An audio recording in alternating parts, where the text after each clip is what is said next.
Barulho no motor do Uno Fire 1.0, 1.4, batendo válvula, onde que está o problema? Muitas das vezes o problema está nessa peça aqui, ó.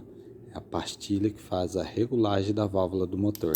Ela vai montada em cima dessa peça que é o tucho do motor, certo? E ele possui uma regulagem. Esse tucho trabalha em cima da válvula do motor. Quando essa pastilha gera uma folga muito grande, você ouve lá dentro o comando batendo aqui. E faz aquele barulho assim, ó.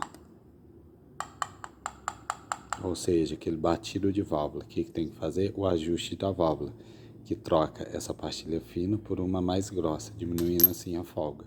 40 admissão, 50 de escape. Beleza? Grande abraço.